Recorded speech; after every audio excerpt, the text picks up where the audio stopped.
Hi అండి. Welcome to cherries food. నేను మీ సునీత. ఈరోజు వీడియోలో ములక్కాయతో నిల్వ పచ్చడి ఎలా చేసుకోవాలో చూద్దామండి. చాలామంది ములక్కాయ పచ్చడి ఇష్టపడే వాళ్ళందరూ కూడా పచ్చడి బాగుంటుంది కానీ ముక్క గట్టిగా ఉంటుంది, తొందరగా కలర్ చేంజ్ అవుతుంది అనుకుంటూ ఉంటాం కదా.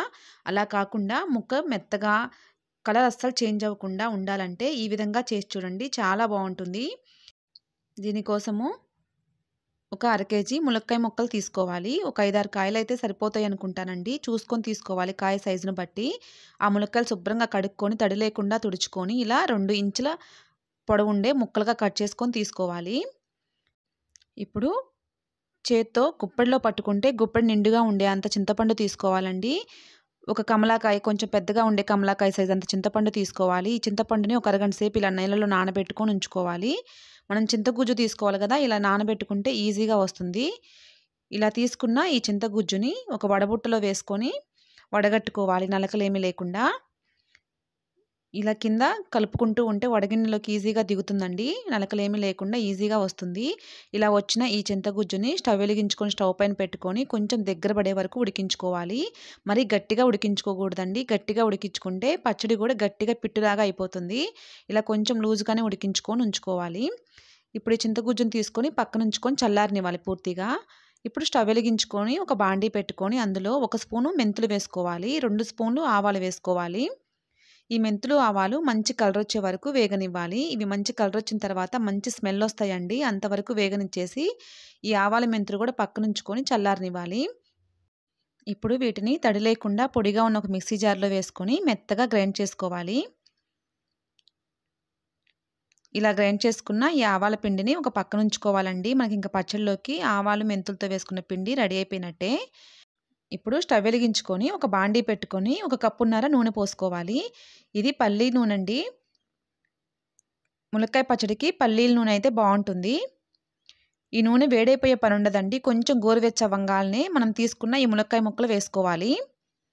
ఈ నూనె బాగా వేడైపోయేసరికల్లా మనకి ఈ నూనెలో వేసుకున్న ఈ ములక్కాయ ముక్కలు కూడా మంచిగా వేగిపోతాయి. ఇలా పచ్చి నూనెలోనే ఈ ములక్కాయ ముక్కలు వేయించుకోవడం వల్ల పచ్చడిలో ముక్క గట్టిగా అయిపోకుండా మంచిగా బాగా మగ్గిపోయి బాగుంటుందండి, గుజ్జు గుజ్జుగా. పచ్చడి కూడా బాగుంటుంది. చూడండి, ఇలా నూనె మంచిగా వేడవుతూ ఉంది కదా. ఇలా వేడైపోయేటప్పటికల్లా మనకి ఈ ములక్కాయ ముక్కలు ఇలా కలర్ చేంజ్ అయిపోయి మనకు అర్థమవుతుంది వేగినట్టుగా. గరిటెతో ఇలా 2 వైపులు తిప్పుకుంటూ మంచిగా వేగనివ్వాలి. ఇలా మంచిగా కొంచెం కలర్ చేంజ్ అయిపోయినాయి కదా. ఇంక ఇప్పుడు వీటిని తీసుకొని ఒక గిన్నెలో పక్కన ఉంచుకోవాలి. అదేవిధంగా మిగిలిన ములక్కాయ ముక్కలు కూడా ఇలాగే ఫ్రై చేసుకోవాలి. మనము ఇందాక ఈ నూనెని అంతగా ఎక్కువగా వేడవనివ్వలేదు కదండి. ఇప్పుడు ఇంకొంచెం సేపు వేడవనివ్వాలి. ఇలా మంచిగా వేడైపోయిన ఈ నూనెలోనే 1 స్పూను ఆవాలు వేసుకోవాలి. ఒక 10, 15 చిన్నులపాయ రెబ్బలు లైట్గా ఇలా దంచుకొని వేసుకోవాలి. ఒక 4, 5 ఎండుమిరపకాయలు కూడా ఇలా మధ్యలో ఇరగదీసుకొని వేసుకోవాలి. కొంచెం మీ దగ్గర ఉంటే ఫ్రెష్గా ఉన్న కరివేపాకు కొంచెం వేసుకోవాలండి. కొంచెం పసుపు వేసుకోవాలి. ఈ పోపుని మంచిగా వేగనివ్వాలి. ఇప్పుడు స్టవ్ ఆపేసుకొని ఈ పోపుని పూర్తిగా చల్లారనివ్వాలండి. ఈ పోపు చల్లారిపోయే లోపు మనము ములక్కాయ ముక్కల్లో ఉప్పు, కారం అవన్నీ కలుపుకుందాము. ఇలా వేయించుకున్న ఈ ముక్కలు చూడండి ఎంత మంచిగా వేగిపోయినాయో. ఇప్పుడు ఇందులో మన ఇంట్లో చిన్న టీ గ్లాస్ ఉంటుంది కదా, ఆ గ్లాస్తో అర గ్లాసు సాల్ట్ వేసుకోవాలి. అర గ్లాసు కారం వేసుకోవాలి. కొంచెం స్పైసీగా ఉన్న కారం అయితే 1 స్పూన్ తగ్గించి వేసుకోండి. మనం ఉడికించుకొని పక్కన ఉంచుకున్న చింతపండు కూడా పూర్తిగా చల్లారిపోయింది. ఈ చింతగుజ్జుని గరిటెతో కొంచెం కొంచెం వేసుకుంటూ ఈ ఉప్పు, కారం అంతా కూడా ఈ ములక్కాయ ముక్కల్లో బాగా కలిసేలాగా కలుపుకోవాలి. మనం మిక్సీ వేసుకొని పక్కన ఉంచుకున్న ఆవాలు మెంతుల పొడి ఉంది కదా, అది కూడా వేసేసుకొని మళ్ళీ ఈ పొడి కూడా అంతా ఈ ముక్కల్లో కలిసేలాగా కలుపుకోవాలి.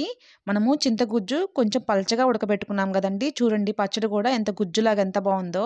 అదే చింతగుజ్జు గట్టిగా ఉడకబెట్టుకున్నామంటే గట్టిగా పిట్టులాగా ఉంటుంది. ఇప్పుడు మన పోపు కూడా పూర్తిగా చల్లారిపోయిందండి. ఇలా ఈ పోపుని కూడా ఈ పచ్చడిలో పోసుకోవాలి. ఈ పోపు కూడా ఈ పచ్చడిలో అంతా కలిసేలాగా గరిటెతో బాగా కలుపుకోవాలి.